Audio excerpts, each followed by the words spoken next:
There's a specific kind of tired that gifted kids grow up carrying. Not the tired from doing too much, the tired from feeling everything. You were the kid who felt the room shift before anyone spoke. They called it sensitivity. Science now calls it something far more precise.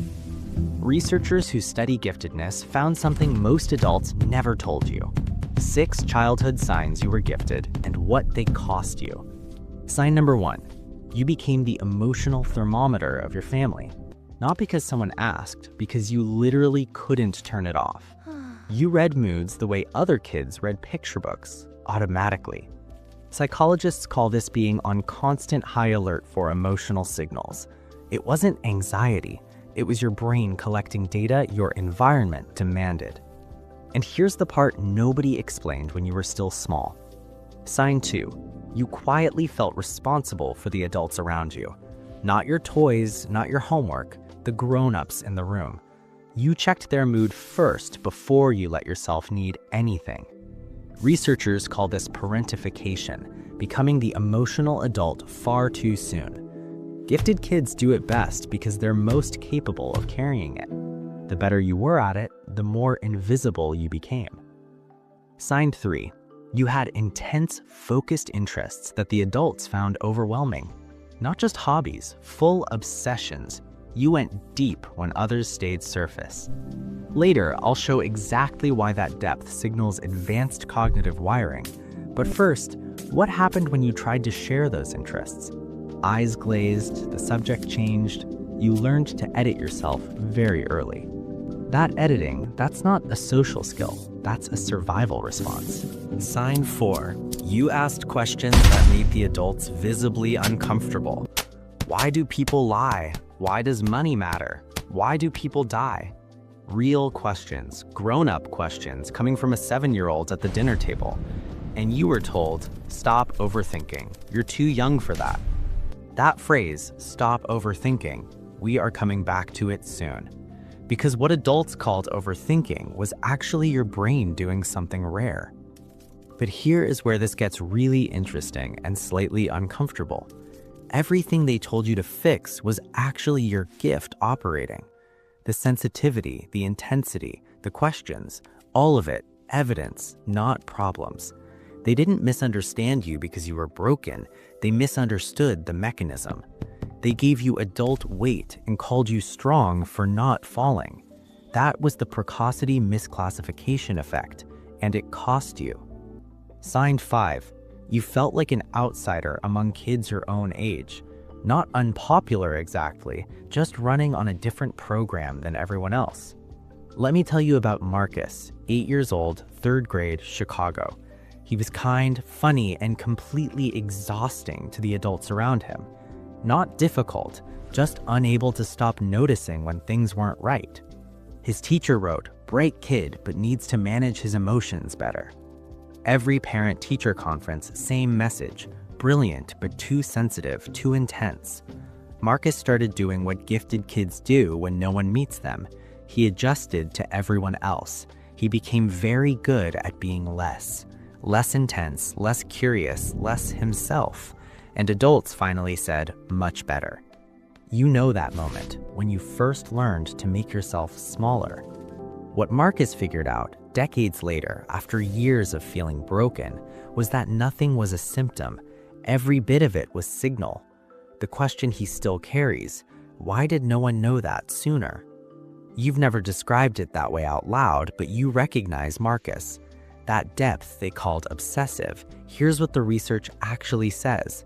Gifted children don't just learn faster, they experience the learning more intensely. The obsession isn't dysfunction, it's a brain seeking stimulation strong enough. Sign 6. This is usually the hardest one for people to hear. You felt like you were performing childhood rather than actually living it. Like a version of you watched yourself from slightly outside the room. That's not dissociation, that's advanced self-awareness inside a very small body. You were never a difficult child, you were doing adult emotional labor. No one said it back then, it's being said to you now. You might wonder, doesn't every kid feel this way? Fair question. Dr. Linda Silverman studied gifted development for over 40 years. Her finding? Gifted children show measurably higher emotional intensity, not just sensitivity, intensity. 60% of gifted children scored as introverts despite appearing socially capable, performing ease while processing deeply inside. That wasn't shyness, that was you. Most kids learn to ask for help. You became the help instead. The precocity misclassification effect only works while you believe their version. Their version, you were too much. Reality, you were given too much. And here's the deepest damage. You internalized their misread as your identity. You stopped sharing your intensity, then you started being ashamed of it. That shame was never yours. Borrowed weight, time to put it down. Your burnout isn't weakness, it's the real accumulated cost of childhood masking. Masking means performing a version of yourself that the environment could tolerate. Gifted children become world-class maskers long before they reach middle school. The mask works so well they forget, for years, it's a mask. You might be living this right now, functional, quietly exhausted, always performing. Stop overthinking actually meant stop processing at the level you naturally process. Stop noticing what others miss. Stop feeling more deeply. Stop being you. You followed that instruction so well you became expert at abandoning yourself.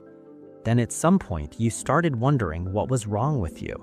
Nothing was wrong with you. You were running on someone else's manual, a manual built for different minds, not more capable, just noisier ones. Here is what growing into your real, actual self actually looks like. The intensity doesn't disappear, it finds a direction that makes sense.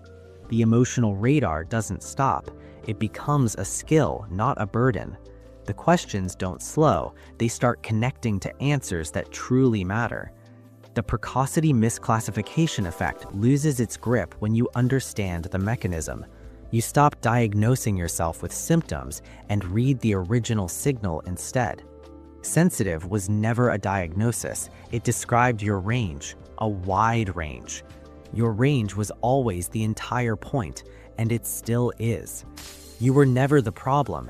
It was calibrated for a different frequency. Your burnout isn't failure. It's years of masking finally making itself known. You were never too much. You were given too much far too soon. Next time someone calls you intense, remember what it actually describes. You're not broken. You're running on a bandwidth most people never access. Your intensity is not a disorder. It is a design, full stop. 6 signs, all called flaws by people who didn't have the manual. Tell me below which of the 6 signs recognized you most deeply. Next video, why gifted burnout looks exactly like laziness from the outside. This channel is for thinkers who spent too long apologizing for thinking. Subscribe if this felt more like being understood than watching a video. That quiet you carry, it is not emptiness, it is capacity.